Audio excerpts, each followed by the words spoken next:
चांदी के बाजार में पिछला हफ्ता, अरे बाप रे, किसी रोलर कोस्टर राइड से कम नहीं था। पहले तो कीमतों में सीधे सीधे 10% की जबरदस्त गिरावट आई और फिर इससे पहले कि कोई कुछ समझ पाता 5.5% की शानदार वापसी भी हो गई। सच कहूं तो यह पूरी तरह से एक अफरा तफरी का माहौल था जिसने सबको हैरान कर दिया। पिछले 6 सालों में चांदी ने इतना उतार चढ़ाव भरा हफ्ता नहीं देखा है। तो अब सबसे बड़ा सवाल यह है कि आगे क्या होगा। इस विश्लेषण में हम ठीक इसी सवाल का जवाब ढूंढने वाले हैं और यह समझने की कोशिश करेंगे कि सोमवार को जब बाजार खुलेगा तो हमें क्या देखने को मिल सकता है। चलिए इस पूरी उलझन को थोड़ा आसान बनाते हैं। असल में ये जो सारी उथल पुथल है ना, इसके पीछे की पूरी कहानी सिर्फ 3, जी हां, सिर्फ 3 जरूरी प्राइस लेवल्स में छिपी है। और वो 3 लेवल हैं $75 जो हमारी ब्रेकडाउन लाइन है, $78 जो कंसोलिडेशन जोन है और $80 जो एक बड़े ब्रेकआउट का सिग्नल दे सकता है। ये 3 नंबर ही आज के हमारे विश्लेषण का रोड मैप होंगे। तो सवाल ये है कि आखिर बाजार इस हाल में पहुंचा कैसे। आइए पिछले हफ्ते की घटनाओं पर एक नजर डालते हैं और ये समझने की कोशिश करते हैं कि ये 10% की गिरावट आखिर हुई क्यों। कुछ विश्लेषक तो इसे एक सोची समझी घटना मान रहे हैं। जरा इस स्लाइड पर घटनाओं के क्रम को देखिए। अमेरिकी बाजार खुलने से ठीक पहले सीएमई ने चांदी पर मार्जिन बढ़ा दिया और उसके ठीक बाद जैसे ही रोजगार के आंकड़े आए, चांदी 10% तक टूट गई। ये जो टाइमिंग है ना, ये महज एक इत्तेफाक नहीं हो सकता। मार्जिन में बढ़ोतरी बिकवाली से ठीक पहले हुई, जो साफ इशारा करता है कि ये एक जबरन बिकवाली यानी फोर्स्ड लिक्विडेशन का मामला था। तो ये फोर्स्ड लिक्विडेशन आखिर है क्या भला? सोच के देखिए, आपने उधार पर कोई चीज खरीदी है और अचानक आपसे उस उधार के लिए और ज्यादा पैसे मांगे जाते हैं। अगर आपके पास वो पैसे नहीं है तो आपको अपनी चीज बेचनी ही पड़ेगी, भले ही आप बेचना ना चाहते हो। ठीक यही हुआ उन ट्रेडर्स के साथ जिन्होंने ज्यादा लीवरेज लिया हुआ था। उन्हें बेचने पर मजबूर किया गया, जिससे कीमतों में एक के बाद एक गिरावट आती चली गई। अच्छा, ये तो समझ आ गया कि गिरावट कैसे हुई, लेकिन अब सवाल ये है कि इस पूरे खेल से किसे बाहर का रास्ता दिखाया गया। चलिए देखते हैं कि बाजार में कौन से खिलाड़ी थे जिन्हें अपनी पोजीशन गंवानी पड़ी। ये चार्ट, अरे ये तो पूरी कहानी खुद ही बयां कर रहा है। ये चांदी में नेट सट्टाबाजी पोजीशंस को दिखा रहा है।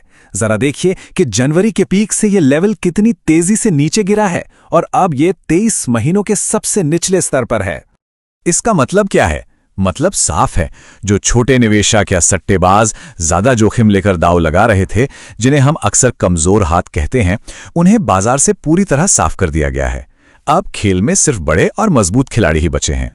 बाजार का एक बहुत पुराना नियम है, मार्केट का बॉटम अक्सर तब बनता है जब हर वो इंसान बेच चुका होता है जिसे बेचना था। ये डेटा हमें ठीक यही बता रहा है कि शायद बिकवाली का सबसे बुरा दौर अब खत्म हो चुका है। अभी तक तो हम वायदा बाजार के कागजी खेल की बात कर रहे थे, लेकिन अब चलिए असली दुनिया में चलते हैं, यानी फिजिकल चांदी की दुनिया में, जहां एक बिल्कुल अलग ही कहानी पक रही है। आने वाले मार्च डिलीवरी महीने के लिए चांदी पर वायदा कॉन्ट्रैक्ट्स के जरिए करीब 400 मिलियन ऑन्स के डिलीवरी दावे हैं। सोचिए, ये कितनी बड़ी संख्या है। लेकिन इसके मुकाबले में कॉमेक्स के गोदामों में डिलीवरी के लिए असल में कितनी चांदी उपलब्ध है? सिर्फ 100 मिलियन आउंस। इसका सीधा सीधा मतलब यह है कि हर एक असली आउंस चांदी के लिए बाजार में 4 कागजी दावेदार खड़े हैं। ये एक बहुत ही बड़ा असंतुलन है जो ये दिखाता है कि फिजिकल चांदी की असल में कितनी भारी कमी है।